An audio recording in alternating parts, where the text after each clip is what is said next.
Bonjour à toutes et bonjour à tous. Nous attendons beaucoup de participants, mais il y a eu visiblement un problème sur la ligne C du RER. Ça change. La semaine dernière, c'était sur la ligne D.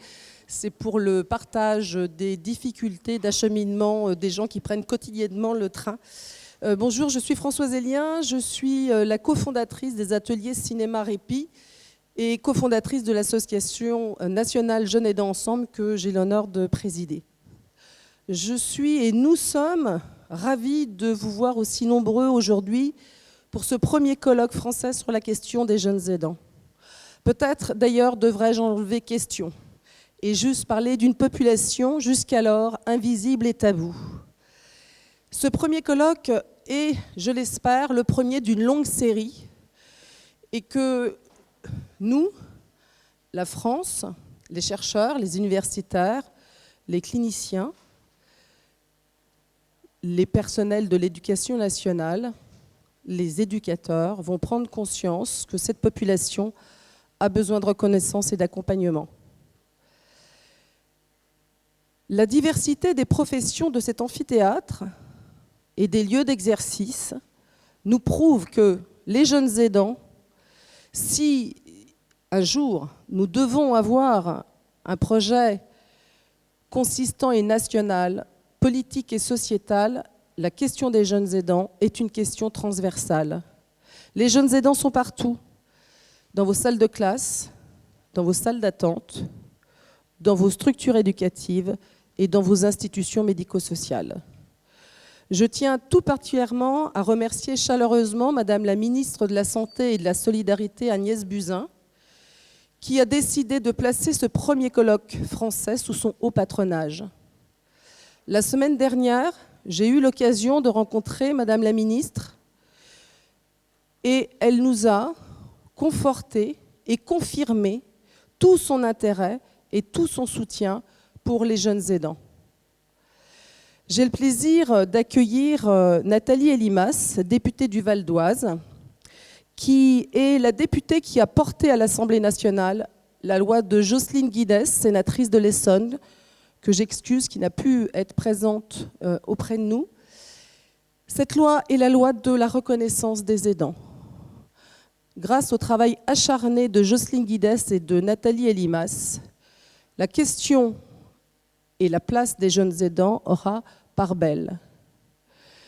Nous remercions aussi la présence et le soutien de Madame la présidente du Conseil régional d'Île-de-France, Valérie Pécresse, qui n'a pu être présente avec nous, mais qui nous permettra et vous permettra de découvrir, si vous ne le connaissez pas, Pierre Denisot, qui est donc conseiller régional au handicap et au logement.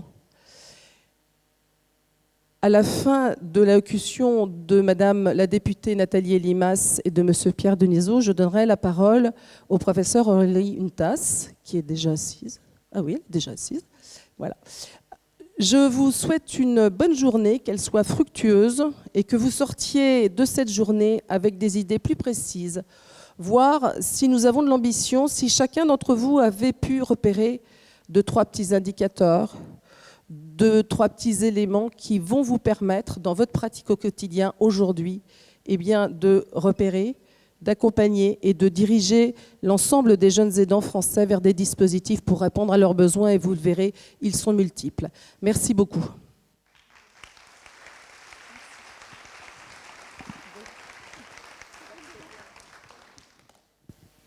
Bien, mesdames et messieurs, bonjour. Je veux tout d'abord remercier Françoise Aidants pour son invitation et puis la féliciter pour son travail de véritable pionnière aux côtés des jeunes aidants,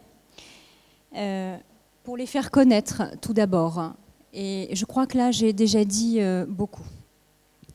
Je vais vous avouer que moi-même, j'ai découvert leur existence il y a peu, au détour d'une conversation sur les aidants salariés, auxquels nous pensons plus spontanément lorsque nous évoquons le terme d'aidant. Et c'est peut-être là, je crois, le cœur du problème. Si les jeunes aidants ne sont pas connus, reconnus, identifiés, comment pouvons-nous les soutenir ? Et surtout, comment pouvons-nous mettre en place des solutions adaptées ? Tout récemment, sur la circonscription où je suis élue dans le Val d'Oise, j'ai rencontré des infirmières scolaires et je leur ai posé la question très simplement. Est-ce que parmi les enfants que vous accueillez régulièrement, il y a des jeunes aidants ? Eh bien, elles ne savaient pas de quoi je parlais et il a fallu que je leur explique les tâches de ces jeunes, de ces enfants, pour qu'elles me disent « mais oui, bien sûr, nous côtoyons de jeunes aidants ». Il y aurait environ 500 000 jeunes aidants dans notre pays, ce qui représente un enfant par classe. Ce phénomène est donc tout sauf anecdotique. Ils sont parfois très jeunes à s'occuper d'un parent malade, d'un frère ou d'une sœur en situation de handicap, parfois même d'un grand-parent en situation de dépendance et qui revient à la maison parce que le coût de l'EHPAD est trop élevé pour la famille et il faut héberger le grand-parent à la maison. Leur statut d'aidant est toutefois bien lourd à porter pour leurs petites épaules et des conséquences importantes se font ressentir. Je pense tout d'abord au risque de décrochage scolaire puisqu'on a là un public qui est tout à fait dans la cible, malheureusement. Je pense à la désinsertion et puis aussi je pense à la négligence des soins, particulièrement des soins bucco-dentaires. La plupart d'entre eux souffrent également de troubles du sommeil, d'anxiété et surtout d'un sentiment très fort d'isolement. Je crois fermement que la qualité de notre modèle de solidarité sociale se mesurera à sa capacité à garantir d'abord la dignité des personnes âgées et dépendantes, mais aussi à l'attention et au soutien que nous porterons aux aidants qui accomplissent un travail formidable à leur côté. Depuis le début de la mandature, je me suis associée aux nombreux travaux qui ont été menés à l'Assemblée nationale. Et depuis 2017, depuis que je suis élue députée, eh bien, il y en a eu beaucoup. Je pense notamment au contrôle de l'application de la loi relative à l'adaptation de la société au vieillissement, de l'adoption de la loi visant à étendre le dispositif de don de jours de repos non pris aux aidants familiaux, ou encore à une mission flash de la Commission des affaires sociales sur les aidants familiaux. J'ai également été rapporteure, Françoise le disait, donc de la loi venant du Sénat de ma collègue Jocelyne Guidez visant à favoriser la reconnaissance des proches aidants, une loi qui a été adoptée définitivement le 9 mai dernier et qui leur permet de mieux concilier vie personnelle et vie professionnelle, une amélioration aussi importante du relayage, une meilleure identification des aidants, un financement au département, au soutien des actions en faveur des aidants. Donc c'est une loi qui vient cranter un certain nombre de dispositifs, qui fait avancer les choses et qui surtout permet une véritable reconnaissance. Enfin, je vais aussi vous dire un mot de la proposition de loi que j'ai portée, qui a été adoptée à l'unanimité par l'Assemblée nationale et puis par le Sénat. Elle traite de la prise en charge des cancers, des enfants atteints de cancers pédiatriques. Elle vise notamment à soutenir la recherche, à améliorer la formation des professionnels de santé parce que malheureusement, à travers les auditions que j'ai menées, eh bien, je me suis aperçue qu'il y a beaucoup à faire, notamment en matière de prise en charge de la douleur ou encore à étendre le droit à l'oubli. Mais surtout, elle comporte un volet sur le renforcement du soutien aux aidants familiaux, notamment à travers un dispositif financier, la JPP, mais je ne vais pas entrer dans le détail parce que c'est un peu technique. Néanmoins, c'est une allocation qui est essentielle pour que les parents puissent être présents aux côtés de leur enfant malade. Une fois qu'on a dit ça, il faut savoir quand même que beaucoup reste à faire. Et encore une fois, je veux vraiment remercier Françoise pour le travail qu'elle mène pour que ces jeunes aidants soient à la fois identifiés, mais surtout reconnus. Le gouvernement s'est engagé, à la demande d'un certain nombre de députés, à ce que d'autres mesures voient rapidement le jour. Alors, pour les proches aidants, je pense notamment à l'indemnisation du congé, dont on devrait parler à l'Assemblée nationale à l'automne. Et puis aussi, parce qu'on s'arrête de travailler pour accompagner, eh bien, il y a un trou dans la raquette pour ce qui concerne les droits à la retraite. Donc il faut absolument que l'on réfléchisse à cette question. Ce sont des avancées qui vont être importantes pour les aidants. Mais les jeunes aidants, eux, sont pour l'instant un peu laissés sur le bord du chemin. Et pour ce qui me concerne, et avec Françoise, je ne peux m'y résoudre. Ces dernières semaines, après avoir échangé, j'ai initié des échanges très prometteur avec le ministère de la Santé, avec le ministère de l'Éducation nationale, avec le ministère de la Jeunesse ou encore avec le ministère de l'Enseignement supérieur. Tous doivent désormais avancer main dans la main. Ils s'y sont engagés à travailler de façon transversale pour apporter des réponses à ces jeunes. On ne passera pas forcément par un texte de loi, par un dispositif législatif, parce qu'en échangeant les uns avec les autres et en mettant des mots sur cette situation, eh bien on s'est aperçu qu'il y a un certain nombre de dispositifs qui sont déjà existants et que l'on va pouvoir adapter. Il faut travailler aussi, je crois, beaucoup à la sensibilisation, notamment à l'école, je pense à l'éducation nationale, mais aussi au personnel médical, je le disais, aux infirmières scolaires, afin de protéger et de soutenir ces enfants, parce qu'il en va vraiment de leur avenir. Et je me réjouis que nous soyons nombreux ce matin, réunis pour travailler tous ensemble à cette question. Voilà, je vous remercie.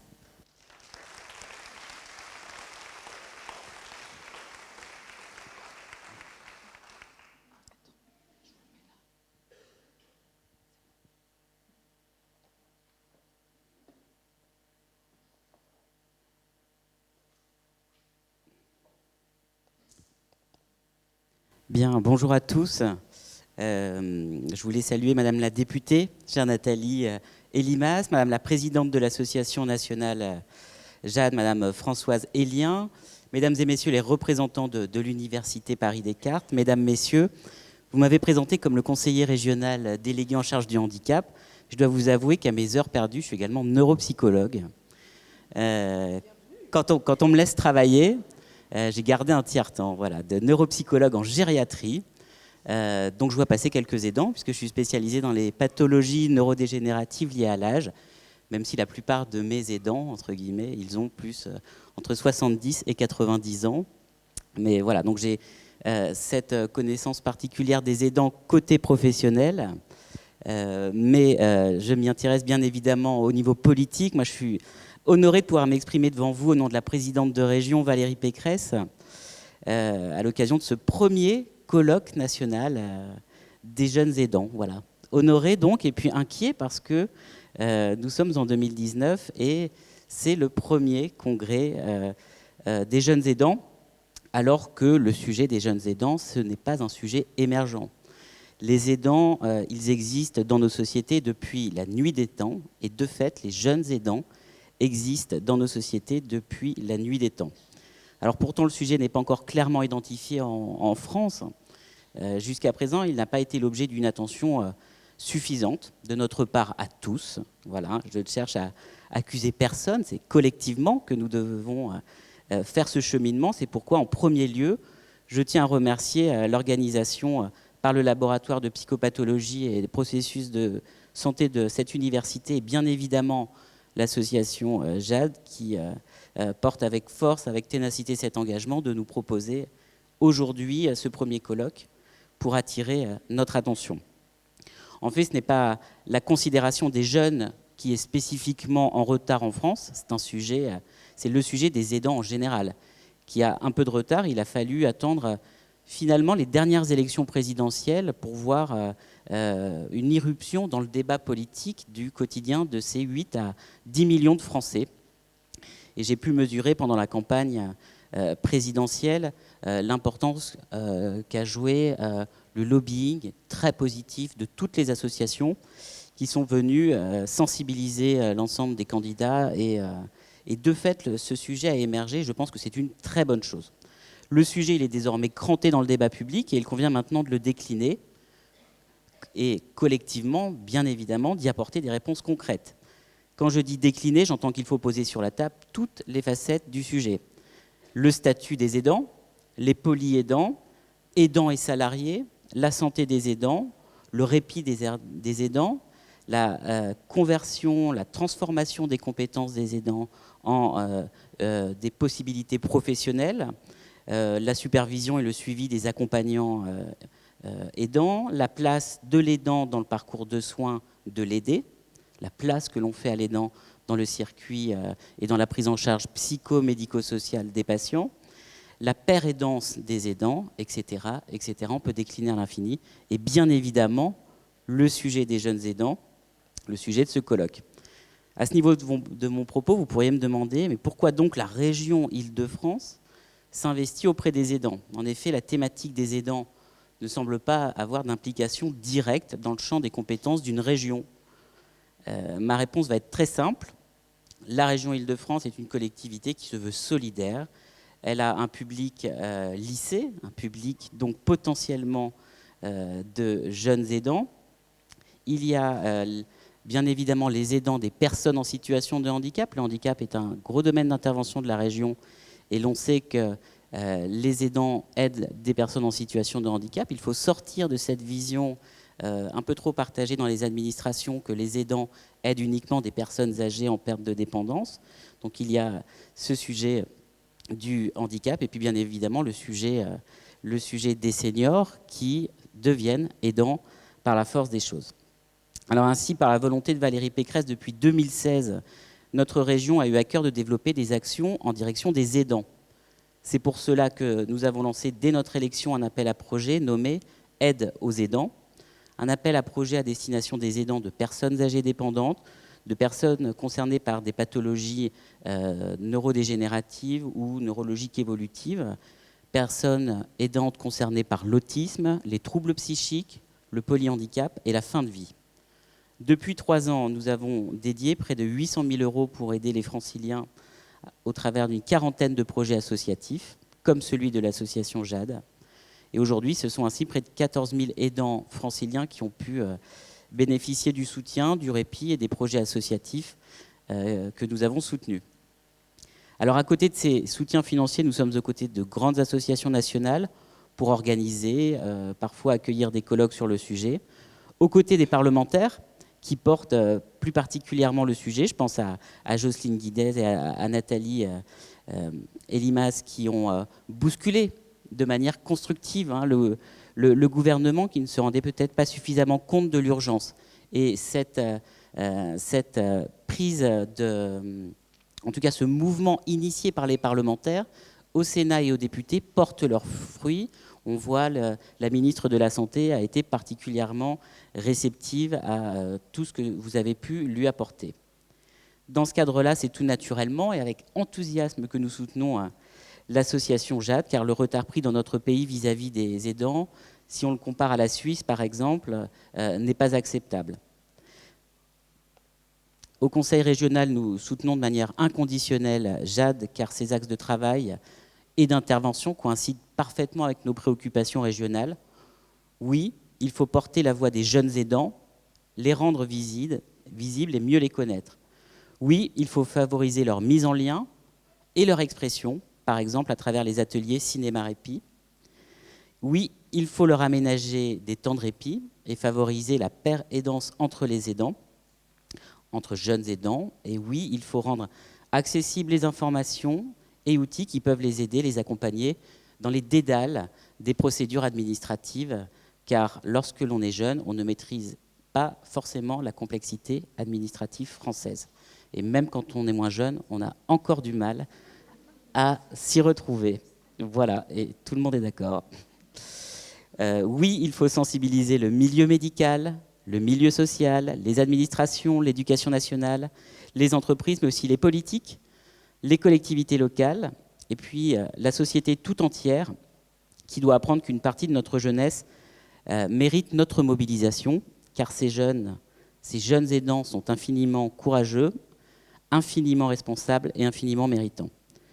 Pour toutes ces raisons, parce que nous partageons l'envie de mieux accompagner les jeunes aidants, vous pouvez compter sur nous, Madame la Présidente, sur moi-même, sur l'exécutif, pour vous accompagner dans ce travail indispensable pour notre société.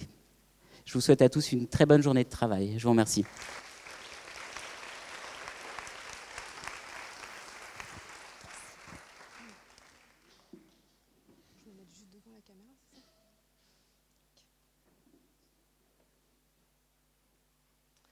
Bien, bonjour à toutes et à tous. Je suis également ravie de vous accueillir pour ce premier colloque sur les jeunes aidants en France.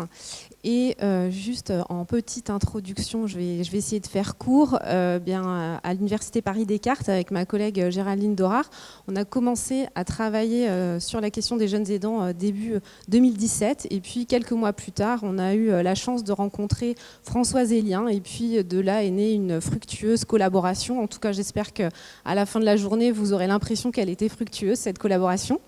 Et je voudrais particulièrement la remercier parce que c'est elle qui nous a dit « Allez les filles, maintenant, faut y aller, faut faire le premier colloque ». Et donc, on s'est embarqué dans cette belle aventure. Et je voudrais aussi remercier Amaranta Bourgeois qui a été extrêmement active, pleine d'énergie pour que cette journée se passe le mieux possible, intellectuellement, mais aussi pour les papilles, vous allez voir. Et puis aussi Virginie Assailly, avec qui vous avez probablement échangé pour les inscriptions, toutes ces démarches-là. Et enfin, tous nos intervenants qui ont accepté de venir de loin, de différents pays, pour vraiment nous faire part de leur expérience, de leur expertise, qu'on puisse aussi s'inspirer pour nous évoluer en France. Et donc je vais tout de suite donner la parole au professeur Saul Becker, qui est un expert international de la question des jeunes aidants, et je dirais que c'est même l'expert international, donc on est très honoré qu'il soit là. Il est vice-chancelier actuellement à l'université de Sussex au Royaume-Uni. Donc vous verrez que le Royaume-Uni est un pays qui est très avancé sur la question des jeunes aidants, puisque ça fait plus de 20 ans qu'il travaille sur cette question. Et donc on est très honoré de sa présence aujourd'hui, et je vais tout de suite lui laisser la parole. Je vous remercie.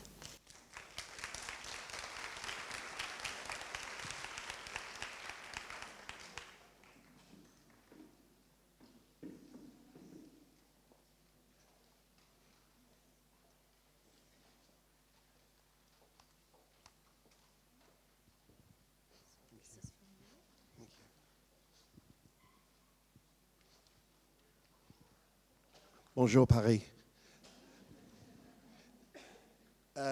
Thank you very much indeed. Thank you very much indeed for inviting me to speak today. I'm sorry that I must speak in English. It's a real privilege and a great pleasure to be able to talk to you about young carers. And in my presentation today, I would like first to talk about the research which gives you a sense of who young carers are, how many there will be in most countries that are advanced industrial societies like France, like the UK, Switzerland, why children provide care. And I also want to introduce you to another group of children called young adult carers. These are 18 to 24-year-old carers.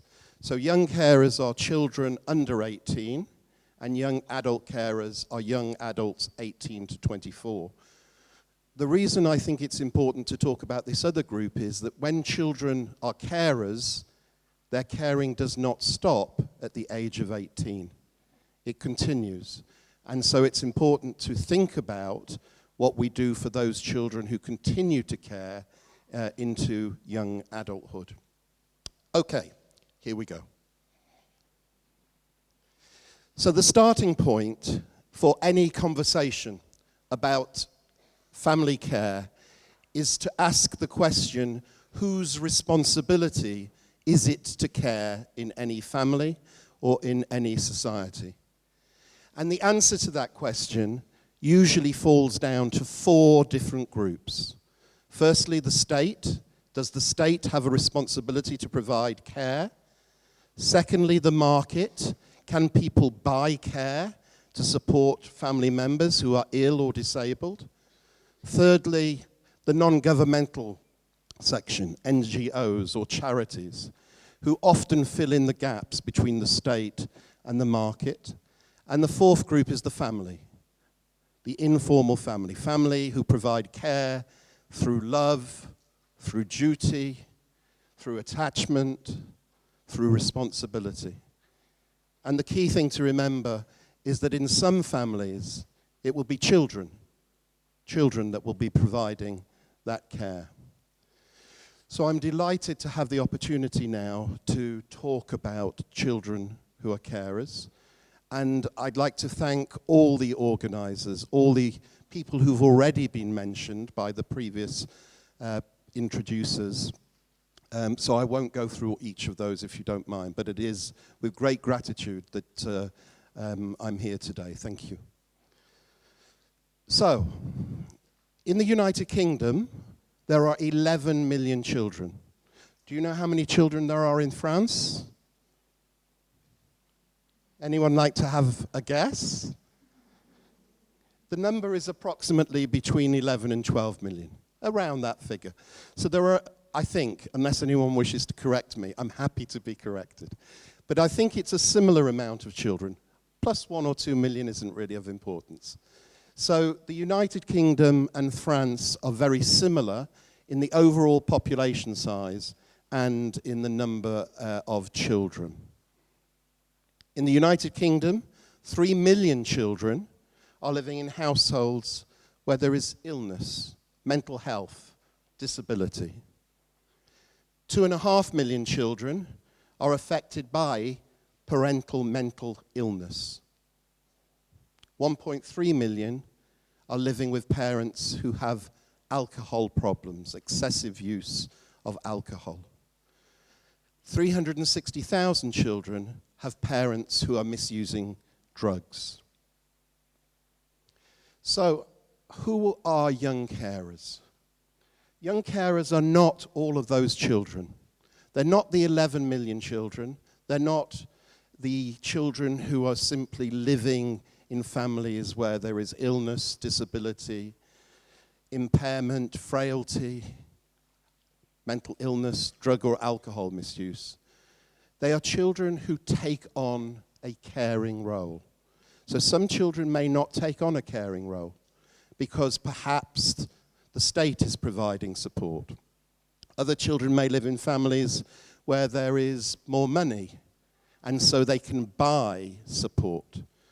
But in some families, and I will say to you many families, far more than you can imagine, children take on these roles, and they provide care, support, supervision to parents and other family members, and they do the kinds of caring tasks that would usually be associated with an adult. The very same kinds of caring tasks, which include intimate and personal care, showering, taking parents and other family members to the toilet, feeding them if they can't feed themselves. It includes looking after the household, organizing the finances of the house. It includes translating where a social worker or health worker is involved in the family, but the parent may have French is not their first language. It may include emotional and supervisory support where a family member, a parent, has a mental health problem, is hearing voices, has schizophrenia, bipolar disorders, or comorbidity, a combination of physical impairment or disability mixed with mental health problems, sometimes with alcohol problems, and children are having to supervise, to keep an eye on their parent. The research over the last 30 years has shown us how to categorize children's caregiving roles. And I've been working on young carers issues now for nearly 30 years. So when I started, I was a very young, my hair was dark, I was 4 or 5 stone lighter, and 30 years on, I'm still talking about young carers, which is very interesting. So let me say then that young carers are children who are providing care. They're not just helping about the house. They're not just doing a few little things now and then. They're providing the kinds of care that we understand adults are providing for their elderly relatives. The person who is receiving care is most often a parent a parent with an illness or a disability. But in many families, it is also a sibling. And it can be a grandparent or other family member. But sibling care, looking after your brothers or sisters who have a disability, a mental health problem or other problem, is increasingly common in society. Young adult carers are the next group up, aged 18 to 24, who are also doing all of those things. So the question that most people want to know right at the outset is how many children will be providing care in any society. And so let me tell you that the data from the United Kingdom shows us this. In the United Kingdom, every 10 years, there is a census of the whole population. It's a 100% census, although we do have a tendency to lose 1 or 2 million when we do the census, but it's in theory a census of the whole population.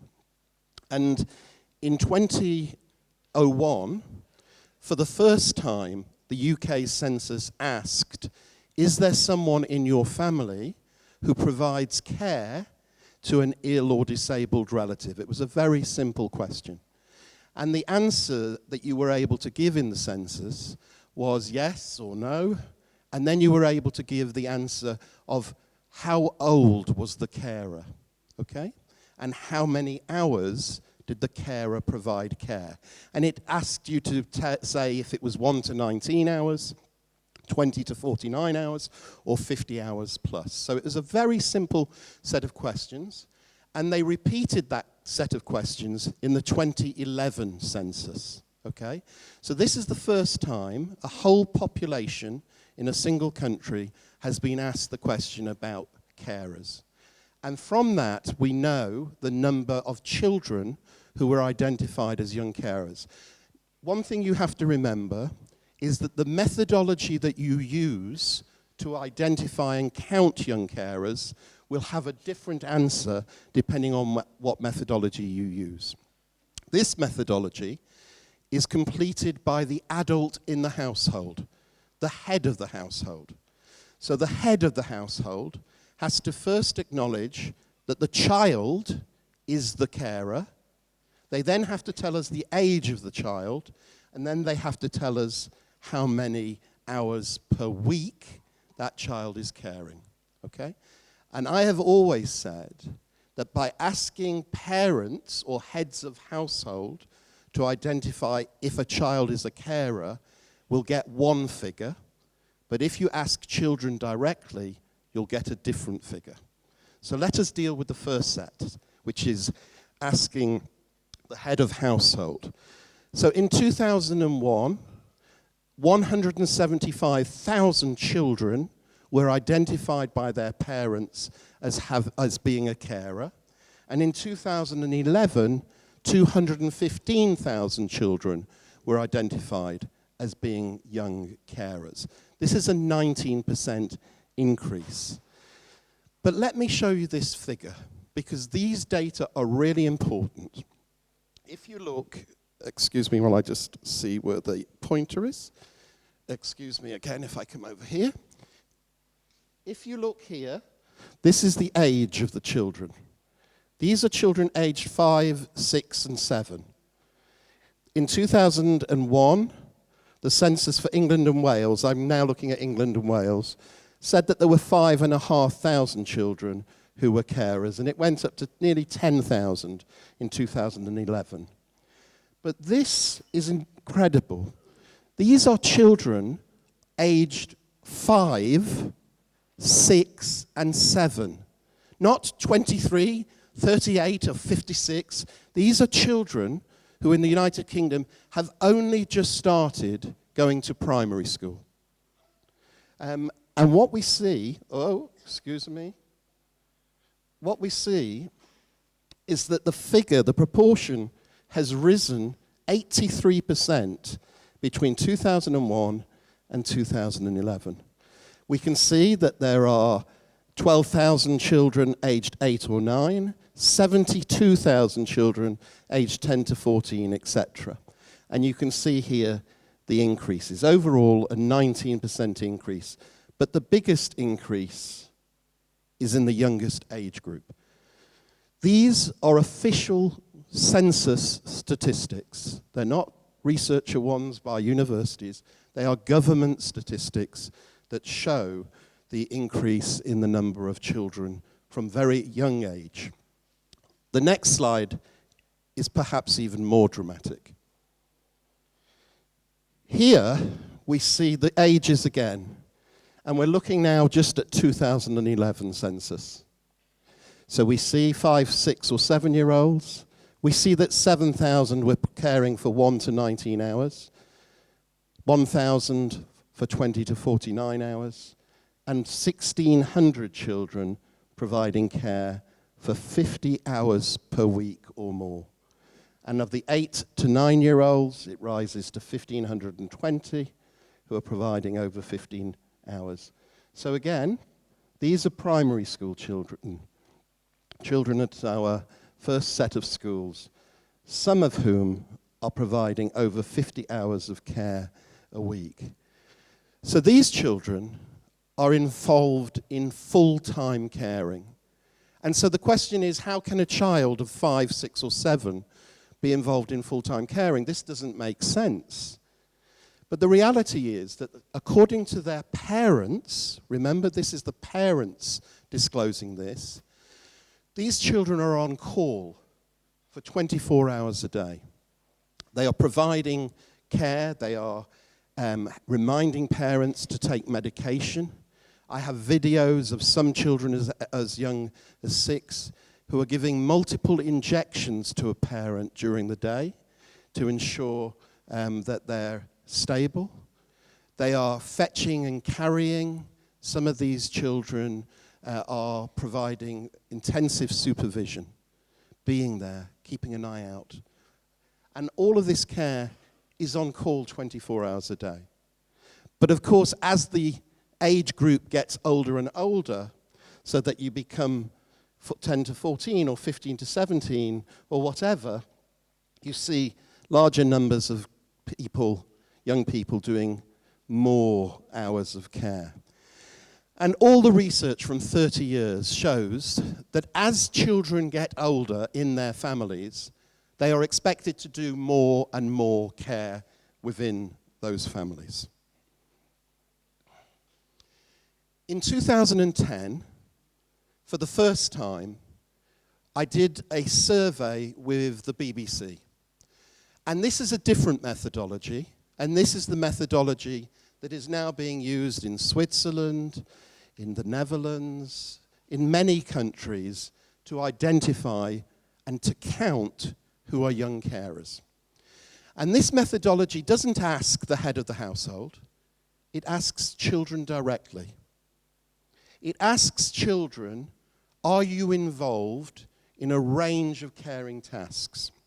And it gives those children a list.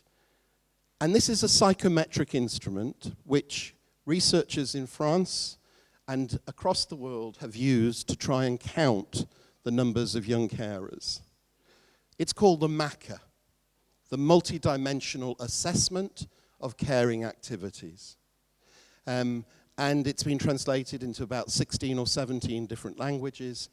And it asks children to say, here is a list of caring roles: showering, cleaning the house, cooking food, going shopping, keeping an eye on someone.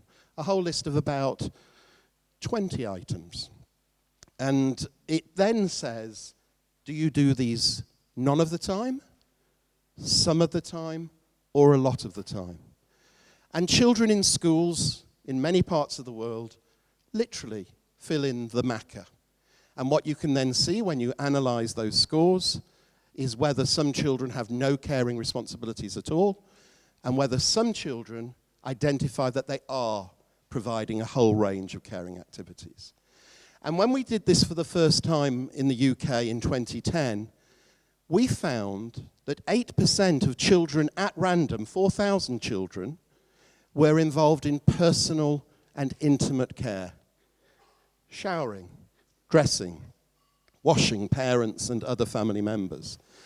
But at the same time, we also found that 29% of all these children, these 4,000 children, Nearly 1 in 3 was providing emotional care, keeping an eye on the person. So what we did was we decided that we would go for the 8% figure as the number of young carers, because 29% just seemed far too high.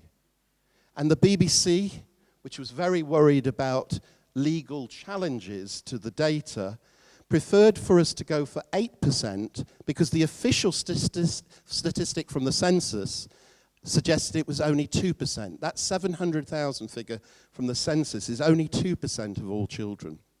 But we knew it was too low. But with the BBC, we decided that we would go with the 8% figure, not the 29% figure. And so we said 8% of children would be young carers as identified by providing intimate or personal care. We repeated this survey literally a few months ago with the BBC, this time with just under 1,000 children, aged 11 to 15. And this time round, we found that 22% of all of these children, 1 in 5, nearly 1 in 4, 22% of these children were providing care. And that a third of all of those children were involved in high amounts of care. And this is identified by a particular score on that psychometric instrument. And 9% were providing very high amounts of care. And 32% were caring for more than one person. What you will find from research around the world is that many young carers are not just caring for one person, but they are caring for multiple people within their families. Because illness or disability isn't just isolated on one person. So, this piece of work suggests to us that around about a fifth of all children in a random selection could be young carers. May I say, for those of you who are interested in methodology, this is a random representative sample. Okay? It's important to say that. And the scientific article has just been published, which gives you details of all the methodology and the results. What else did we find in this 2018 survey? We found that nearly half of the children were caring for their mothers, 40% were caring for a sibling, a quarter were caring for fathers, and 23% were caring for grandparents. We also found that 35% of the people who were being cared for had a physical disability, 24% had a mental health problem, and 24% had a long-term illness. And then we had people with learning disabilities, drug use 4%, and alcohol problems 2%. So what you have here is a profile of the people needing care, and what we find is that in many situations, the person needing care is effectively a parent. It is a parent, but in many cases now it's increasingly becoming a sibling, a brother or a sister. And in the majority of cases, they're looking after someone who has a physical disability, an impairment. It may be an illness, cancer, Parkinson's disease, Huntington's disease, multiple sclerosis. And increasingly also we're finding in some countries the higher level of incidence of mental illness amongst parents. So this is the kind of profile that we have of the people who receive care from their children. Again, 10% of these children were involved in intimate care, and 48% were involved in supervision. For those of you who are interested in these data, we will make them available, the whole PowerPoint, so that you don't need to try and write everything down. We'll get them put up on the website. So, the next question is, you're going to ask, so how many young carers are there in other countries? So, what we have now is the latest available data. And you can see here for the United Kingdom, if you use the official figures from the census, it's 2 to 3%, which was 215,000. But What I'm saying to you is, if you use a different methodology by asking children directly, you either get 8% from the BBC survey in 2010, or you get 22% of all children in the BBC survey that we did in 2018.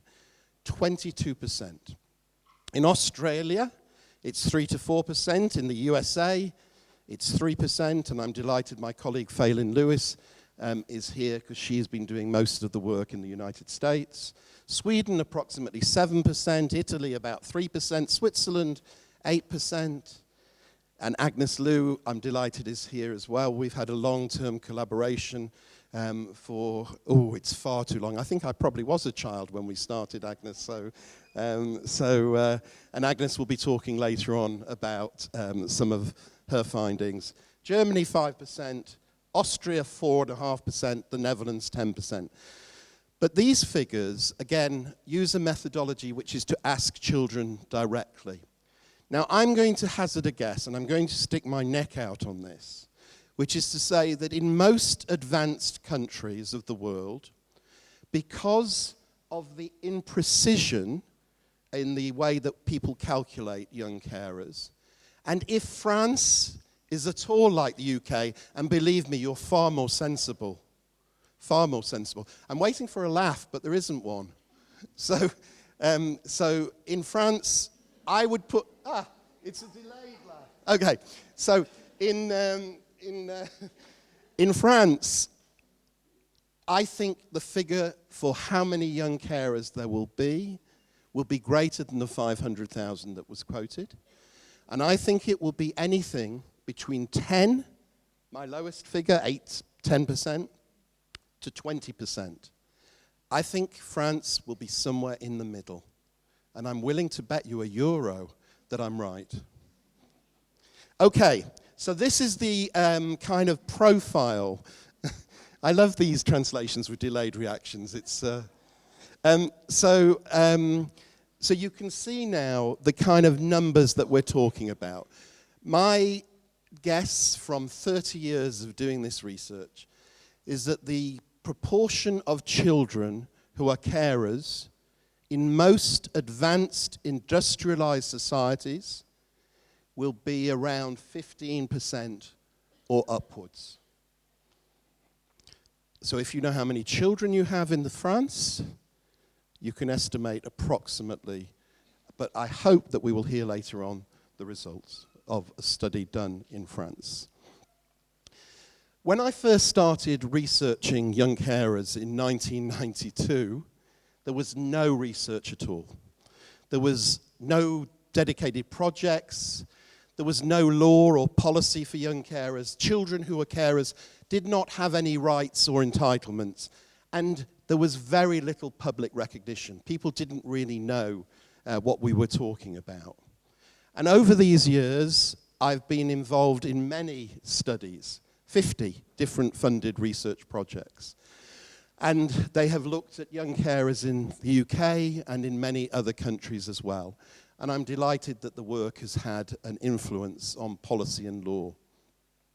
In 1995, I did a study called Young Carers in Europe. And one of the countries I looked at 24 years ago was France. And it was an exploratory study. So it wasn't a big survey. It was just literally 3 days of fieldwork in France, in Sweden, in the United Kingdom, and one other country which I've now forgotten because it is so long ago. And we were told when we went to Sweden, you will find no young carers in Sweden.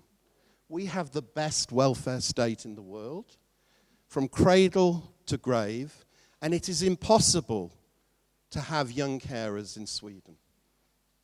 When we came to France 24 years ago, we were told that there may be young carers or there may not. We don't know. It was a different reaction to the Swedish one. What we found in all of the countries that we looked at was that there were young carers, okay? And that these young carers were not called young carers. They weren't identified as young carers, but they were known to social workers, to health workers, and to nurses. They were on the caseloads of those people, but they didn't regard them as young carers because their focus was on the adult with a disability or with an illness or whatever, and they didn't see the child as a carer. But they were in all of these countries. And today in the United Kingdom, because we've had 27 years of research, we have statistics, we have research, we have projects, we have rights, and we have recognition. Children in the United Kingdom have specific legal rights as young carers. They have the right for an assessment of their needs and their ability to provide care, and that assessment must take place by social workers who are paid for by their local authority. It is a legal right. But let me tell you that despite that, only 1 in 5 children who are carers has an assessment, because our services themselves are so torn with and lacking in resources.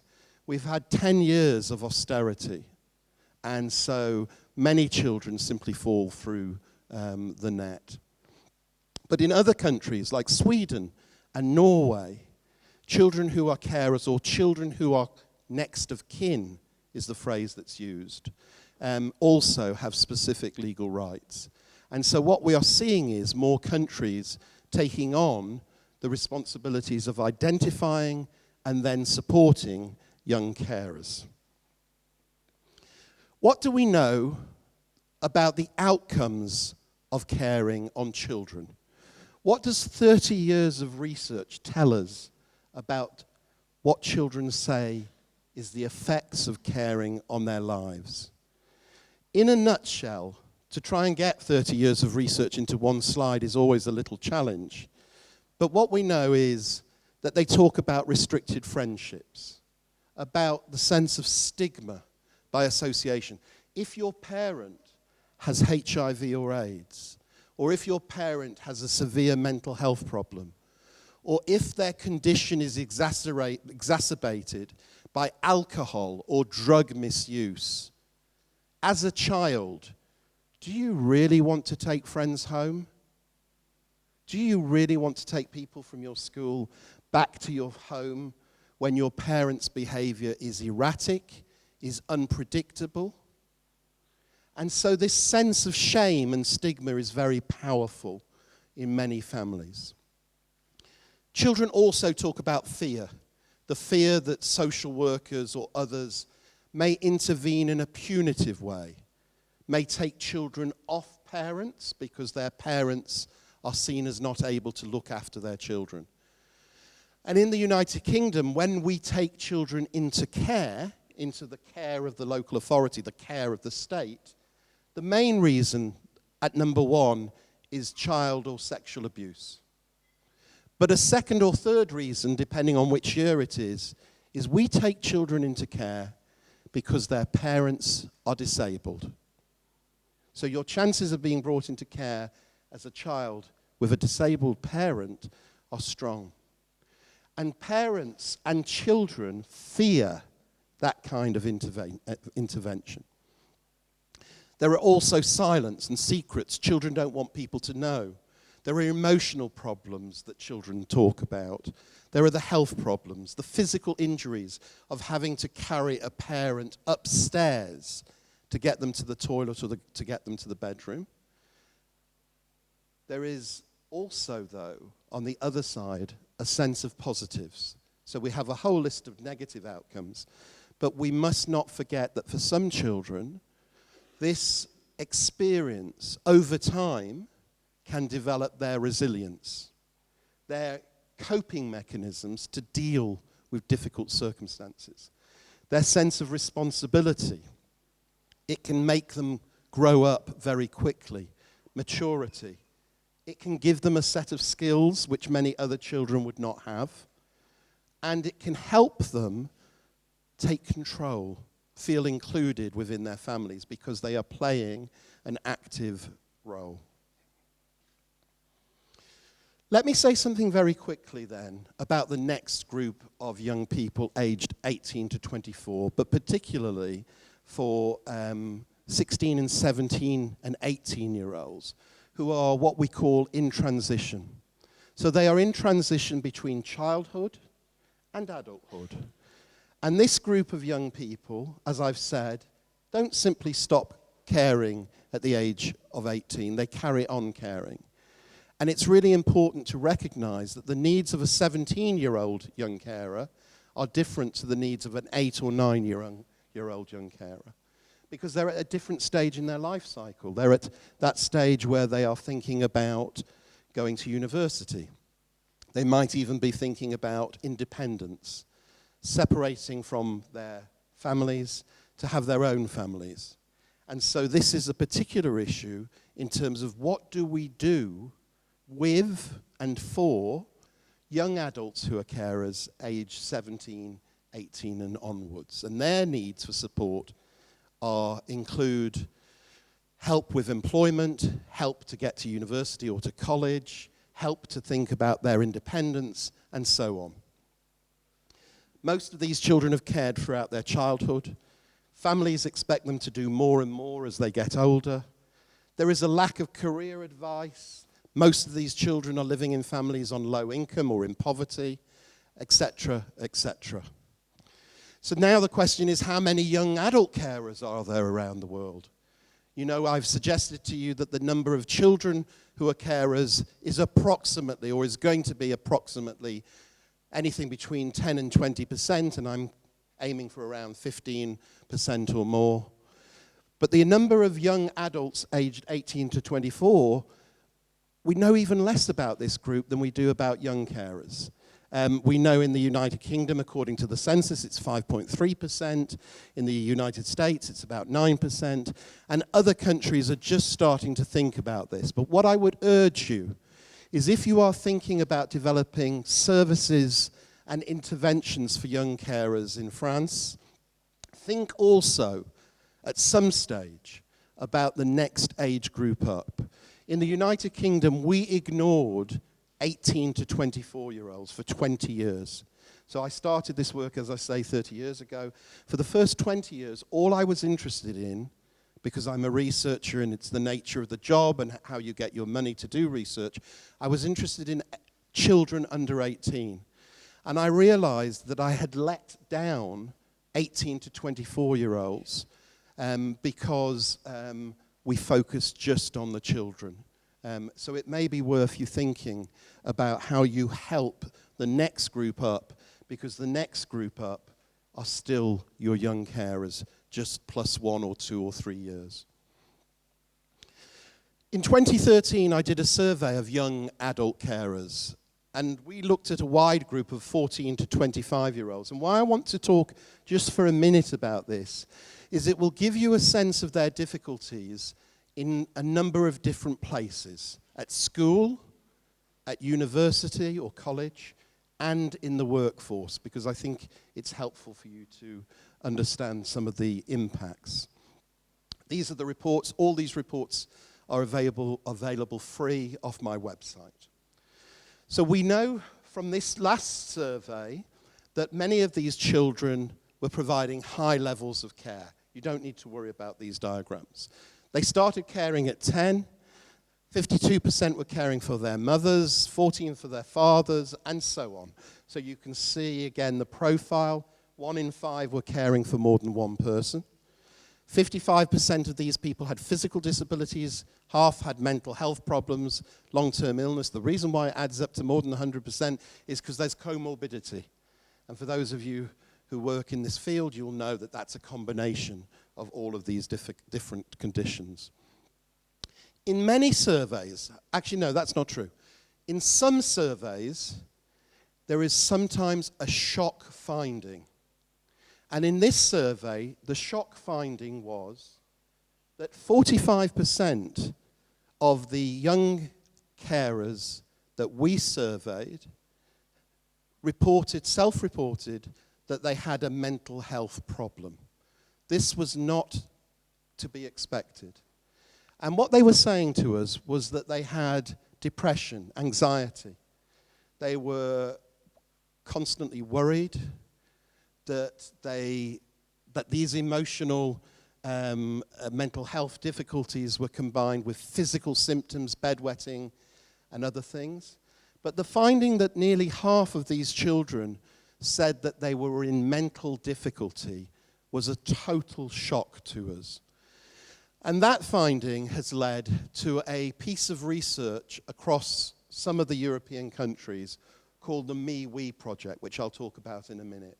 Because we had such a high incidence of mental health problems amongst our survey, we wanted to see whether children who are carers in Europe repeated this kind of finding, that many would say they were in mental difficulty. But for those of you who are interested in the impact that caring has at school or at college or at work, these are the key statistics for you. A quarter of all those young carers said that their school days were affected by caring. And 5% said that they missed school. 5% of school days were actually just missed because of caring. When you go from school to college or to university, half of all days at university or college were affected because they were continuing to provide a caring role. And 3 days per month were simply missed because of caring. And then when you get into the workplace and you're in your first or your second job, 79 days per year were affected because you had caring responsibilities in your home, and 17 days per year of work were missed because of caring. This says to me that when we think about how we support children who are carers, we have to think about how they're supported at school as well. We have to think about how they can get to college or to university, because they will still have a caregiving role at home. They'll be caring at a distance, or they'll be going home at night, or going home at the weekend. And then we have to think about how we support them in the workplace, because significant numbers of young carers will find it difficult to hold down a job and to make a proper economic contribution if they are missing work because they have to provide care. And so it is the responsibility of organizations to think about carer-friendly employment practices. How can we arrange our work, our employment, so that we can make the best use of people who have caring responsibilities, whatever age they are, and how can we enable those people to have access to the employment market so that they can fulfill their potential. And for me, this is a matter of social justice, and it is a matter of inclusion. The Me-We project, which I mentioned before, is a study in 6 European countries, and it's halfway through. It's a study in the United Kingdom, Sweden, Switzerland, Italy, Slovenia, and the Netherlands. And it's particularly interested in 15 to 17-year-olds.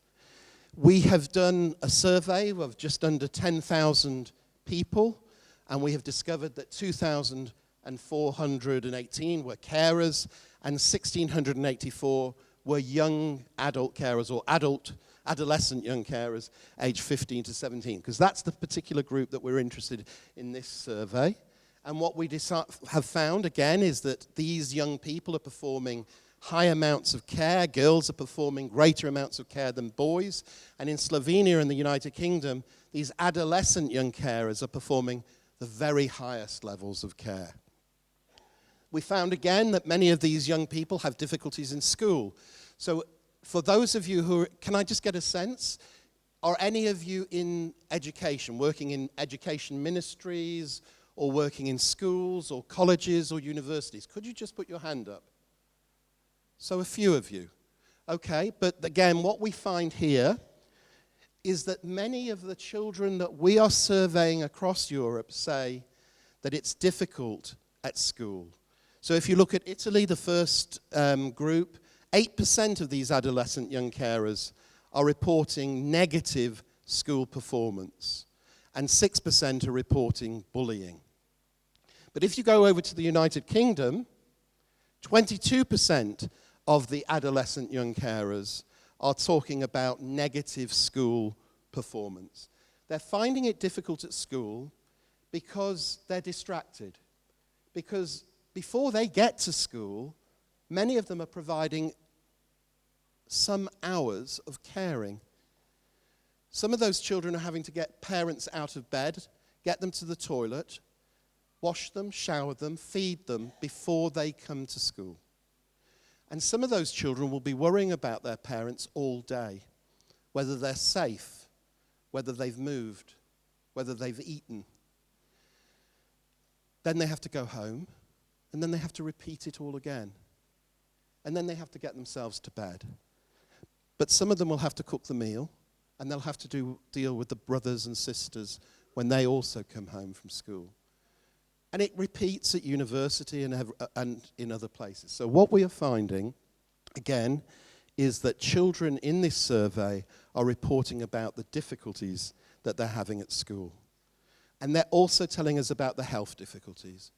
So if anyone doesn't believe when we say that children who are carers experience negative health consequences, this research really suggests otherwise. Again, between 12% of adolescent young carers in Sweden to 26% in Italy report physical health problems, and between 11% in the Netherlands and 26% in Sweden report mental health problems.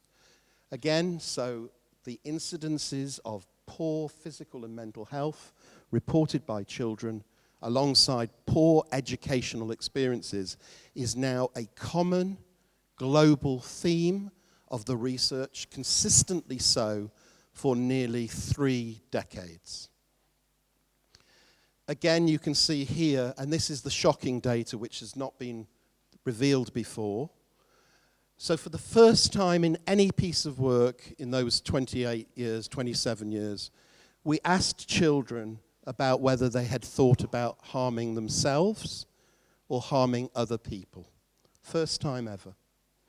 And what we found, as you can see, is that if you take the UK, 30% of adolescent young carers reported self-harming thoughts, and 12% reported thoughts of harm to others.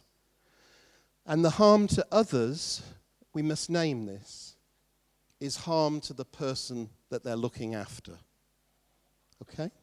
And it's harm to the person that they're looking after in most cases because sometimes it's just too much. Sometimes it's just overbearing.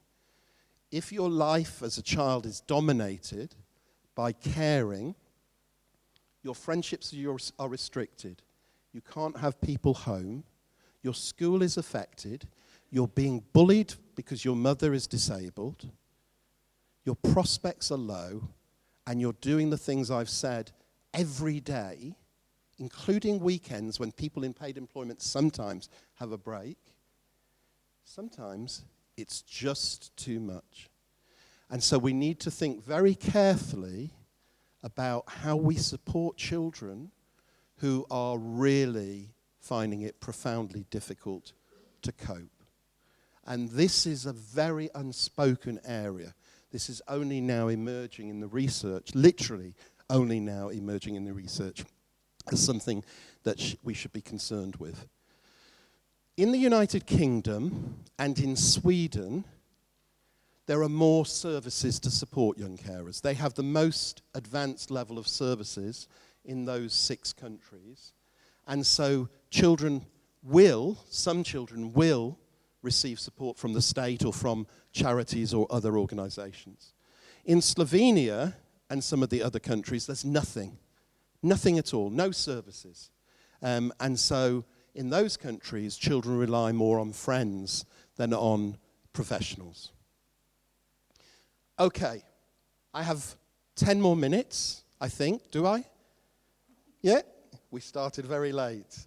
So, what I'm going to do now is rush through and explain to you all the other bits. You now know the research. Let me tell you what I've said. I have said that in any country approximately 15% or so will be young carers. We don't need to worry whether it's 13% or 17%, yeah, or 20%. It's a lot of children. And for those people who say, unless we know the precise number, we're not going to do anything, that is wrong. And it's not fair, and it's inappropriate because it's a lot of children, more than we usually think. I've told you about the negative consequences of caring on education, on your life. I've told you a little bit about young adult carers and a plea to think of those 18 to 24. So now let's do the theory bit. The theory bit, why do children become carers in any family? They become carers because of love, because of duty, because of responsibility, because in children's cases, they are cohabiting, they are living with the person who is needing care. With adult carers who are much older, 50, 60, they may or they may not be living with the person they're looking after. But with children, they're living. And because they're children and there is an attachment and a duty, they provide that care. They don't, in many cases, even recognize that they are young carers. They are socialized into that role. It becomes normalized. It becomes what you do every day. They don't see it as different. And in many families, there's no alternative because there is no option to buy alternative care because most of these families are on low income. So how do we distinguish between different kinds of children, those who care and not? I've suggested that we can call this a continuum of children's caregiving, and let me explain. So, at this point of the continuum, we have all children in France, okay? And these are children who are doing low levels of caring in their home. They're just doing the kinds of things that we would hope any child would do to help out, okay? And they're caring about their parents, they're caring about other people, they're doing routine levels of tasks in the home. But as we walk along the continuum in this direction, these children are doing more and more. They're providing substantial and regular forms of care for their family members. The tasks that they do are becoming more complex. They're taking longer time. And these tasks are not just isolated for a few days or weeks, but they may stretch out like a shadow into the child's future, into their adulthood. And as you come to this end of the continuum, you have children who are doing lots of caring with lots of negative consequences, significant negative outcomes on their lives. So, the children over here, all children, are caring about. We must teach and socialize our children to have meaningful attachments, not just for people they love, but for other people, for strangers. And then, as you get here, these children have moved from caring about to caring for. And that's the distinction. And on the caring for, you have children, as I've said, who are as young as 5, 6, or 7 in the United Kingdom, going right through to 24, where my research interest, it doesn't end, but for the purposes of this, it ends. So children who are young carers have moved from caring about their family members to caring for. In my last 2 slides, what is our responsibility? What is our responsibility as politicians, as ministers, as social workers, healthcare workers, charity workers, citizens? Our responsibility is to move children, all children, but especially young carers, from a position of vulnerability.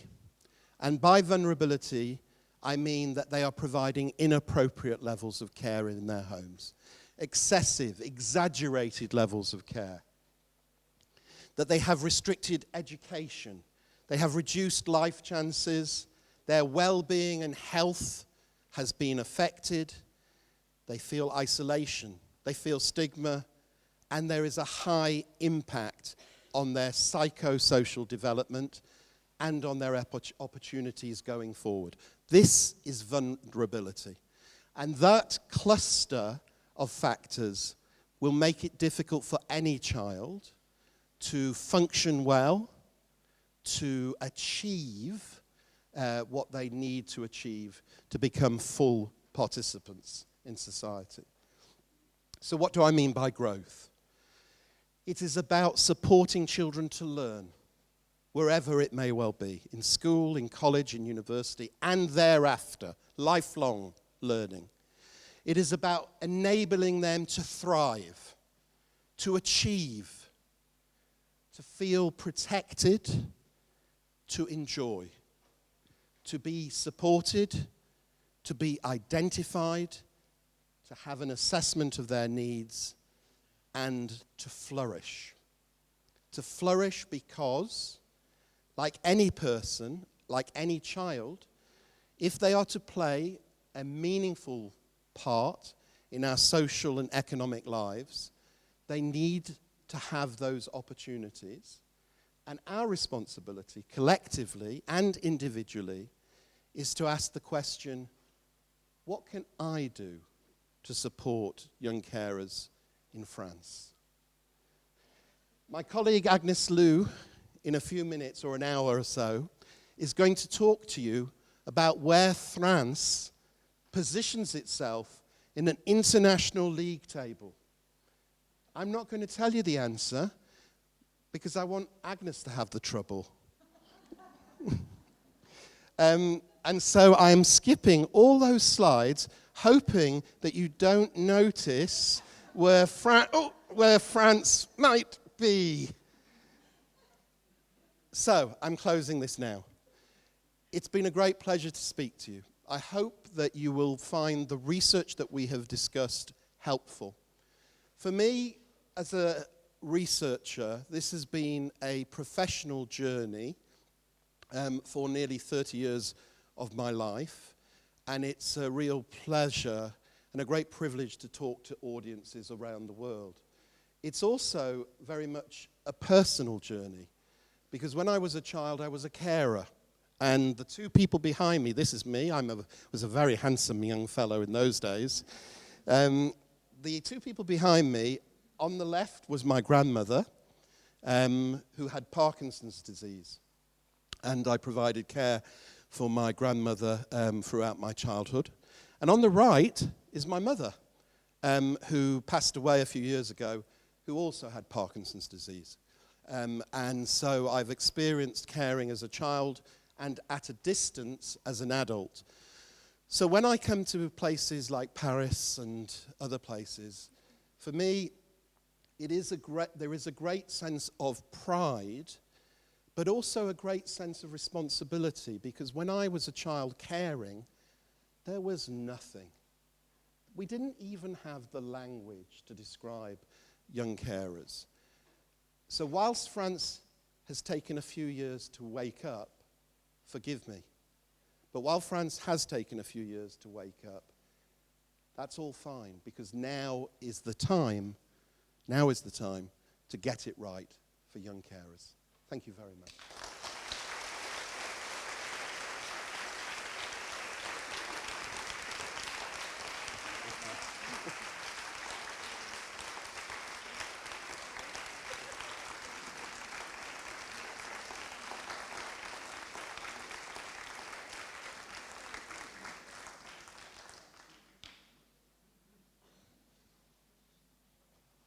Donc un grand merci à Saul Becker pour cette magnifique présentation qui nous permet vraiment de bien introduire cette journée.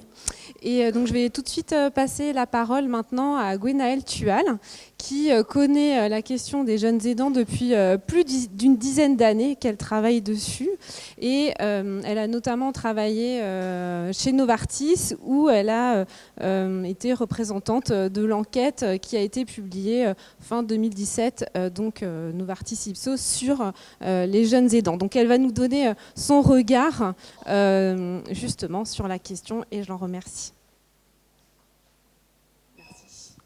Merci. Je suis également ravie de pouvoir être ici avec vous aujourd'hui. Vous l'avez dit, Saul, je pense, enfin j'en suis convaincue. Ah merci, oui. Très bien, oui, je suis meilleure en chocolat qu'en technologie, alors on va essayer de s'en servir consciencieusement. Je disais, je suis d'accord, je crois qu'on est à un moment clé de la sortie de l'ombre des jeunes aidants, et qui était jusque-là une population ignorée, mais très certainement aussi en fait à une étape charnière de cette décennie. C'est une décennie qui a vu s'accroître, malgré tout n'est pas parfait, mais qui a vu s'accroître au fur et à mesure des années la reconnaissance de la place et du rôle des proches en situation d'aidant. Et si je parle de décennie, c'est parce que cette année, ce sera la 10e journée nationale des aidants. Je crois que... Voilà. Alors, vous me direz, 10 ans déjà. Effectivement, il y a eu du chemin parcouru, mais j'ai toujours en tête une interpellation qui avait eu lieu lors du colloque inaugural, donc le 6 octobre 2010, à la fin des débats de la matinée. Je vous propose qu'on l'écoute ensemble.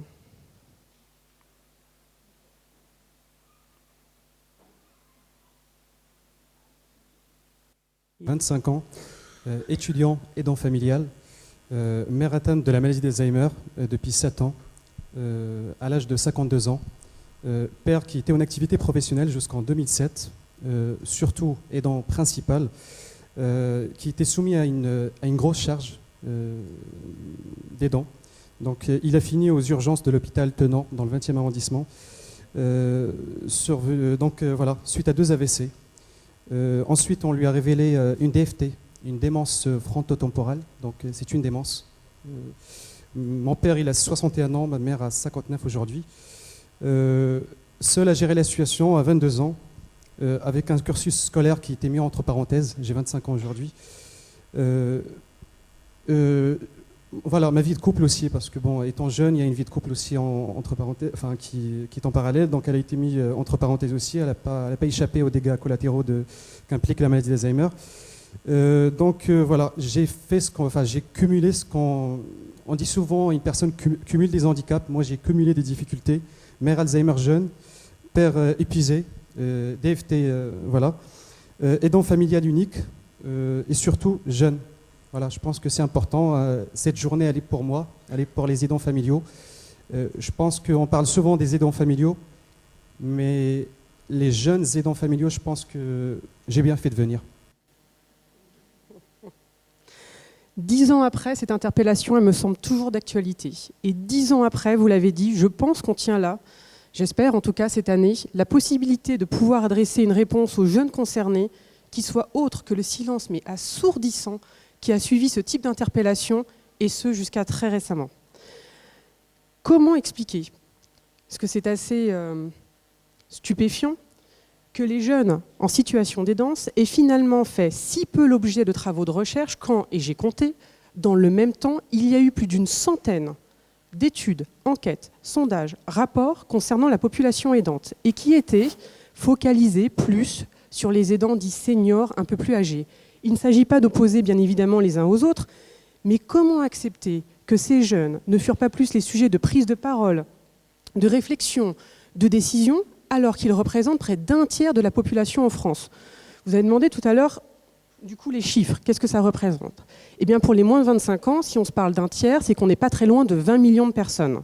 Pour les moins de 18 ans, on est autour des 13 millions, un peu plus de 13 millions. Et ça, ce sont les chiffres INSEE arrêtés à fin 2018. Donc, effectivement, quand on regarde le nombre de jeunes de moins de 25 ans en France, il y a une proportion tout simplement non négligeable pour laquelle on pourrait se dire qu'effectivement, il devrait plus compter dans le débat. J'ai souvent entendu dire que si ces situations étaient si peu incluses dans les travaux de recherche, c'est parce qu'elles étaient marginales, rares, et que du coup, elles étaient finalement peu comptables, voire pas recensables. Alors, il y avait quand même, déjà à l'époque, donc si on remonte à plus de 10 ans, on est autour même avant 2010, déjà dès 2008, un certain nombre d'indices qui permettait d'objectiver ce que nous appréhendions, ce que nous connaissions de manière empirique. Je vais vous donner juste 3 exemples.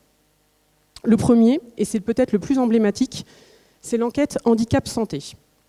L'enquête handicap santé, donc 2008, avait un volet aidant informel, dit HSA, qui a interrogé globalement 5000 aidants. Cette enquête, elle a été conduite par l'adresse. L'adresse, qui est une direction de l'administration centrale des ministères sanitaires et sociaux. Donc, je veux dire, un organe officiel, une donnée statistique officielle. Cette enquête, elle l'incluait à partir de 16 ans. Mais il faut savoir qu'elle l'incluait à partir de 16 ans sur la base du déclaratif de la personne aidée. C'est-à-dire que c'était à la personne aidée de dire quels étaient les aidants, et elle pouvait en déclarer plusieurs, qui l'accompagnaient. Les 16-30 ans représentaient déjà 11%, c'est-à-dire 11% des 8,3 millions d'aidants. Cette même enquête avait connaissance d'aidants de moins de 16 ans. Ils étaient certes exclus derrière de la poursuite de l'enquête, mais pour autant ils étaient bien identifiés pour pouvoir justement les exclure. Et donc il y avait à peu près, pour être précis, 198 liens donc aidants aidés qui avaient été exclus en raison d'un âge inférieur à 16 ans. C'est-à-dire pas très loin de 3% des liens aidants aidés qui avaient été identifiés au moment de cette enquête. Cette enquête, elle a fait l'objet de groupes de travail, de recherche, et avec des compétences parmi les plus reconnues concernant les sujets liés aux aidants. Et pour autant, le focus s'est fait sur les populations plus âgées. Et on parlera tout à l'heure justement de sa poursuite au travers de l'enquête CARE, qui, elle, cette fois-ci, n'inclut plus à partir de 16 ans, mais à partir de 18. Le seuil a été relevé. Globalement au même moment, cette fois-ci pour une entreprise, le panel BVA, donc méthodologie différente, puisque là, cette fois-ci, les personnes qui étaient incluses l'étaient au regard d'une définition, échantillon représentatif, donc mené pour la Fondation Novartis, et qui, dès 2008, donc, interrogeait plusieurs fois par an un échantillon représentatif d'aidants et qui incluait à partir de 15 ans. Déjà à cette époque, on avait identifié donc, une proportion, notamment des 15-20 ans, parmi la population aidante et qui s'élevait à 4%. Plus récemment, depuis 2015, le panel BVA, mais cette fois-ci mené pour la Fondation April, et qui donc est actualisé tous les ans, permet de regarder comment l'augmentation, la notoriété du terme aidant se fait chez notamment les jeunes de moins de 25 ans. On voit qu'il y a une augmentation. Alors, il faut être très vigilant et très prudent concernant les comparaisons entre ces différents panels, parce que tout simplement, sur le plan méthodologique, il y a des différences au niveau de la définition et donc de l'inclusion à l'intérieur du panel. Mais ce qui est intéressant, c'est que malgré les différences de protocole, malgré les différences de définition, on est globalement sur les mêmes proportions. Il n'y a pas une grande variation, et ce, même 10 ans après. De mon passé en philosophie, j'ai gardé un vieil adage qui parcourt les philosophies notamment utilitaristes et qui dit que l'on compte ce qui compte, ou bien que c'est parce que l'on commence à compter que ça en vient à compter et à peser dans le débat public. Alors, du coup, procédons à ce calcul. Prenons justement ces tranches de 4-10% et rapportons-les à la population aidante qui est estimée à l'heure actuelle à un peu plus de 11 millions. Eh bien, si je ne me trompe, on est à un peu plus de 1,5 million sur les 15-24 ans, ou 25, selon que ce soit révolu ou pas, de jeunes concernés, donc parmi la population aidante. Quand on voit ce chiffre, on se dit qu'assez légitimement, puisqu'il existe en plus depuis plus d'une décennie, on aurait pu mieux les inclure dans les travaux de recherche. Sauf que, à mon sens, il y a un certain nombre de facteurs qui expliquent le retard en France, des facteurs que j'appelle de réticence.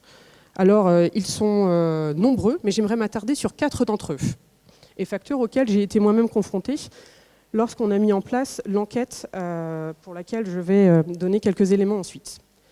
D'abord, l'image dégradée de la jeunesse. Je crois que c'est un euphémisme, mais c'est réel. Un sondage il y a quelques années, CSA, pour la Fondation Thual, montrait que les premiers qualificatifs qui venaient sur les générations des parents et grands-parents concernant la jeunesse et ses capacités, c'était paresseux, inquiet, égoïste, instable, bien avant que soient prononcées des qualités, au rang desquelles notamment la responsabilité. Et on observe une image caricaturale de la jeunesse. Il y a globalement une jeunesse système, une jeunesse hors système, qui amène du coup à laisser sur le côté des jeunesses complètement oubliées, dont font partie les jeunes aidants.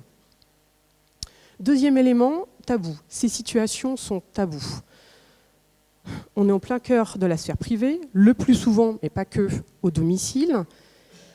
Et il s'y joue des choses qui sont difficiles à nommer, parce qu'on est face à des situations où des jeunes qui sont sous la responsabilité d'eux passent à des situations où ils ont des responsabilités d'eux.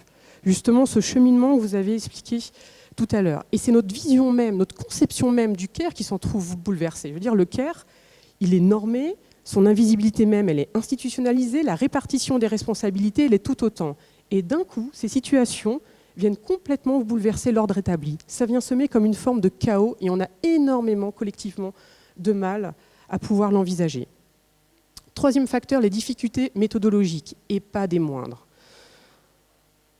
Recueil du consentement, notamment concernant les plus jeunes, c'est obligatoire et ça ne se fait pas de la même manière selon les tranches d'âge. Adaptation des questionnaires, adaptation des protocoles, conduite des entretiens qui ne peut pas du tout être la même selon les différentes tranches d'âge, etc. Donc ces difficultés méthodologiques, elles existent, elles sont réelles, elles ne sont pas confiscatoires pour autant, mais elles peuvent effectivement expliquer un certain temps du coup pris dans la mise en place de travaux de recherche concernant les jeunes, plus long que concernant des populations plus âgées. Et puis, un autre facteur qui n'est peut-être pas politiquement correct, mais je me permets de le mettre, les priorités du politique. Et pour moi, elles comptent triple. Tout à l'heure, j'ai mentionné l'enquête HSA. L'enquête HSA, elle était, à l'époque, pour répondre à un débat qui émergeait dans le débat public et qui faisait suite à la conférence de la famille en 2006, à un décret, je crois janvier 2007, qui commençait à organiser le droit au répit des aidants familiaux. Donc, en réaction, finalement, à une actualité émergente dans l'opinion. L'enquête CARE, qui est la poursuite de l'enquête handicap santé, donc 2011, elle, non seulement n'inclut plus qu'à partir de 18 ans, mais elle fait suite au débat de la dépendance de 2011. Alors ce n'est pas moi qui le dis, c'est mentionné dans les présentations même de ces enquêtes. Donc peut-être que l'adresse, suite au débat qui va émerger dans l'opinion, pourrait s'emparer des données d'ailleurs déjà existantes concernant justement les plus jeunes pour procéder à ces mêmes travaux, puisque les données existent. Et puis encore récemment, ça a été évoqué en introduction, mais le dernier rapport concernant la population aidante est en rapport avec l'adaptation de la société au vieillissement. Encore faudrait-il ne pas oublier que pour vieillir, il faut grandir. Et donc, malgré l'accroissement des maladies chroniques, malgré l'évolution des structures familiales, avec notamment l'augmentation du nombre de familles monoparentales, malgré l'allongement du vieillissement de la population, qui amène à penser que les jeunes seront mathématiquement, c'est mathématique, c'est une histoire de calcul, plus nombreux dans les années à venir, eh bien, ils constituent à l'heure actuelle une sorte d'angle mort des politiques publiques. Et comme tout angle mort, pour ceux qui conduisent, quand il arrive, ça fait rarement du bien. C'est donc pour lever le voile sur ces situations que j'ai eu le privilège, dans mes anciennes fonctions, d'initier une enquête dédiée aux jeunes aidants. Cette enquête, elle a été menée avec le concours d'Ipsos, donc le sondeur, avec la participation donc, de François Zélien, de Bénédicte Caille, que je vois dans l'assistance de l'APF, de Sébastien Corabeuf, que j'ai vu aussi ici, de l'Association française des aidants. Et on s'est appuyé, et je vous en remercie, Saul, sur tous les éléments que vous nous aviez partagés, notamment au niveau des questionnaires et des protocoles à l'époque, pour pouvoir la construire. Cette enquête, elle a été en 2 étapes. D'abord, une étape qualitative préparatoire, constituée d'entretiens longs, pour mieux comprendre le vécu, l'expérience des jeunes eux-mêmes, puis ensuite une enquête quantitative d'objectivation diffusée auprès de 501 jeunes aidants âgés de 13 à 30 ans. Alors pourquoi le 30 ans? C'est parce qu'en fait il y avait 2 populations dans cette enquête, une population de jeunes actuellement donc en cours de situation d'aidance et une autre en rétrospectif, de manière justement à pouvoir voir s'il y avait des écarts ou pas, notamment dans le retour, le ressenti d'expérience, et notamment pour prendre en compte la transition, c'est-à-dire les impacts sur le début de la vie active. Je l'ai dit, elle a débuté à 13 ans, enfin l'âge d'intégration était de 13 ans, et si on fait un focus sur les jeunes qui étaient en cours de situation d'aidance, et ce sont les données qui vont suivre, qu'est-ce qu'on observe? D'abord que les 13-16 ans représentent 13%. Pour autant, ça ne veut pas dire qu'ils ont commencé à aider à l'âge de 13 ans. Pourquoi? Puisque 18% de ces jeunes ont indiqué avoir commencé à aider entre l'âge de 6 et 10 ans. Donc bien avant cet âge d'inclusion. Et aussi bien filles comme garçons. Ça d'ailleurs, même sur le groupe en rétrospectif, on n'a pas de grande variation. Le plus souvent, c'est un parent qui est aidé, majoritairement la mère, puis venaient les grands-parents et ensuite la fratrie.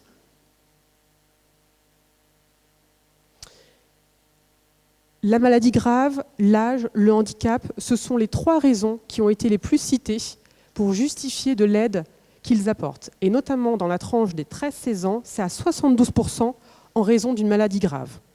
Cette aide, elle est concrète. Elle concerne effectivement un soutien moral, la gestion de certains aspects qu'on pourrait qualifier de plus domestiques de la maison, mais également des aspects médicaux, préparation du pilulier, suivi, participation aux consultations avec les professionnels de santé, coordination des soins, soins eux-mêmes, aller à la pharmacie récupérer les médicaments, checker les ordonnances. Et puis, un nombre très important, 20% ont des gestes, des actes en rapport avec l'intimité de la personne aidée, que ce soit au travers de la douche, par exemple, des gestes liés à l'habillement, ou bien encore la toilette. Et bien évidemment, on va le voir par la suite, c'est dans cette proportion-là que ça vient le plus heurter, bousculer le développement de la construction de l'identité des jeunes. C'est une aide qui s'inscrit dans le temps. Pour un tiers d'entre eux, elle dure depuis 6 à 10 ans. La moyenne dans l'enquête, c'était 2 ans et demi. Et c'est d'autant plus long que pour un certain nombre, c'est plusieurs heures par jour. Dans 13% des situations, c'est plus de 3 heures par jour et parfois plus de 5 heures par jour, que ce soit en semaine ou en week-end. Donc une aide qui s'installe et qui effectivement va venir phagocyter du temps qui, le plus souvent, est alloué bien simplement à d'autres choses, des choses de leur âge, des loisirs ou autres, mais en tout cas qui vient manger ce temps-là. Et c'est d'autant plus critique quand ils aident seuls. Plus d'un tiers de ces jeunes aident seuls. Alors quand je dis aide seul, c'est vraiment aide seul, c'est-à-dire à titre d'aidant principal. 41% déclarent ne pas avoir eu le choix et 35% qu'ils étaient les seuls à accepter de le faire. Dans une même proportion, 33%, ils aident à titre principal accompagnés d'une autre personne de leur entourage. Et ensuite, à 20%, ils aident en soutien de l'aidant principal. Donc, aider seul ou aider plus de 3 heures par jour, ce sont des facteurs qui vont avoir un impact conséquent sur le temps de présence ou sur la présence tout simplement à l'école ou sur le lieu de travail. Car n'oublions pas que pour un certain nombre de jeunes, des 15-16 ans, au travers par exemple de l'apprentissage, ils sont aussi présents sur le lieu de travail et pas uniquement dans l'univers scolaire. Et donc on constate qu'il y a un nombre de retards ou d'absences beaucoup plus marqué dès lors que ces 2 facteurs sont réunis. Des retentissements physiques sont aussi constatés, notamment 60% ont des douleurs, ont mal au dos ou au bras, 57% déclarent avoir du mal à se concentrer la journée. La charge que représente l'aide ressentie, elle est multifactorielle. Elle dépend du lien avec la personne aidée, elle dépend du statut du jeune aidant. Alors quand je dis statut, j'entends par là, est-ce qu'il aide seul ou pas, à titre d'aidant principal, soutenu par d'autres personnes de l'entourage ou pas. Elle dépend du problème, de la situation rencontrée par la personne accompagnée et du nombre d'heures investies sur une journée. Et au final, ce qu'on a pu observer, c'est que 21% de ces jeunes ressentent un fardeau, modéré voire sévère, si on prend les critères du fardeau de Zaritz. Ce sont des situations qui sont plurielles et il n'y a nulle volonté de dramatiser, nulle volonté d'ailleurs de banaliser non plus. Elles font apparaître des sentiments qui parfois peuvent nous sembler ambivalents, voire contradictoires, mais qui en tout cas coexistent et que nous ne pouvons pas négliger. 94% de ces jeunes déclarent, reconnaissent avoir un apport personnel positif de ces situations dans la construction, dans leur propre développement, notamment au travers d'un sentiment de maturité renforcé à plus de 80%. Au-delà des tâches, des actions qui sont accomplies au quotidien, ce qu'ils nous disent dans cette enquête, c'est que c'est la qualité notamment de la relation qui s'est établie avec la personne aidée qui s'est vue enrichie. Plus de confiance, proximité, sentiment de pouvoir profiter à fond, au maximum, justement des connaissances, de l'expérience, de la vie de la personne accompagnée. Une transmission plus forte et donc de la fierté, sentiment d'être utile. Du positif ressort de ces situations. Ce ne sont pas que des vulnérabilités qu'on pourrait qualifier de déficitaires, elles sont aussi capacitaires. Elles font émerger chez ces jeunes un certain nombre de capacités que nous pourrions mieux, plus valoriser et reconnaître, notamment quand ils rentrent derrière dans la vie active. Pour autant, ces situations, elles sont effectivement non seulement invisibles, mais très peu silencieuses, c'est-à-dire qu'eux-mêmes en parlent très peu dans leur propre univers scolaire ou professionnel. 41% déclarent n'en avoir parlé à personne, tout simplement parce qu'ils estiment en grande majorité que ça ne regarde pas quelqu'un d'autre. Il y a un tiraillement entre le sentiment de devoir en faire plus et puis en même temps l'envie de pouvoir passer la main et de se décharger d'une pression qui est parfois trop lourde. Ce tiraillement est d'autant plus fort qu'il y a une crainte concernant l'avenir de la personne aidée. Et lorsque, dans le questionnaire, sur relance, on les interroge sur l'aide qu'ils aimeraient bénéficier, ils sont prêts, d'un jeune sur deux, à se déclarer favorables à recevoir une aide, et notamment un appui de la structure familiale. Et entendons-nous, quand on dit familiale, c'est l'entourage proche, ce n'est pas forcément la famille au sens nucléaire comme on l'a entendu traditionnellement pendant des années. Ils évoquent 3 champs d'aide prioritaires. D'abord des échanges avec d'autres jeunes concernés, de la paire aidance au final. L'appui d'une aide, mais d'une aide en proximité, et puis un accompagnement de la part de l'univers scolaire et professionnel. Une meilleure écoute, adaptation, qui leur permettra à la fois d'être mieux visibles des autres concernés, mais mieux visibles aussi de la société. L'enquête, elle est bien évidemment beaucoup plus riche que ça. Là, je n'ai évoqué que quelques chiffres concernant les jeunes qui étaient en cours de situation d'aidance au sein de celle-ci. Les résultats sont disponibles en ligne, donc je vous invite à pouvoir aller les consulter, les critiquer aussi, pour pouvoir justement les faire avancer. Et si je dois conclure, parce que je vois le temps tourner, si je dois conclure sur un vœu. Pendant des années, ils ont été effectivement invisibles. On assiste à une sortie de l'ombre de ces jeunes.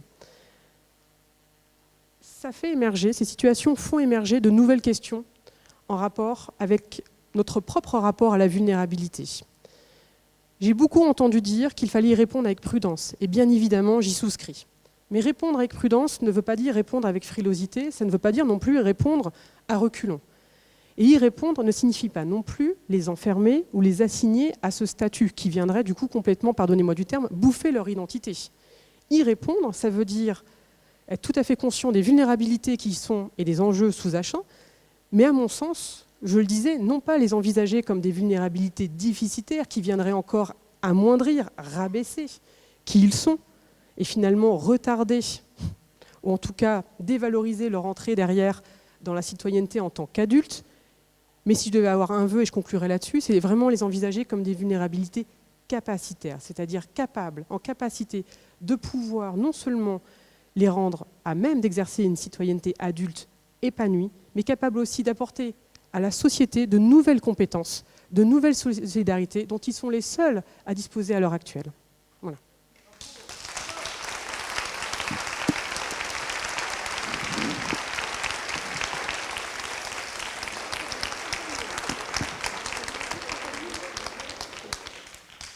Merci beaucoup à Gwenaëlle Thual pour cette très belle présentation qui montre beaucoup mieux le contexte français et notamment cette étude importante qui a été réalisée. Alors, comme vous l'avez constaté, on a du retard. C'est pour ça qu'on n'a pas laissé de temps de questions. Donc, je vous invite à aller poser vos questions à Saul Becker et à Gwenaëlle Thual durant la pause, qui va être raccourcie. Ce sera plus 30 minutes, mais 15 minutes. Et je vais vous demander vraiment de venir à l'heure parce qu'en plus, on a une petite surprise en début d'après-midi. Donc, il faut qu'on ait le temps vraiment qu'elle puisse bien se faire, cette surprise. Donc, voilà, un quart d'heure et on se retrouve ici. Donc, si je regarde cette horloge, voilà, entre 15 et 20. Je vous remercie beaucoup.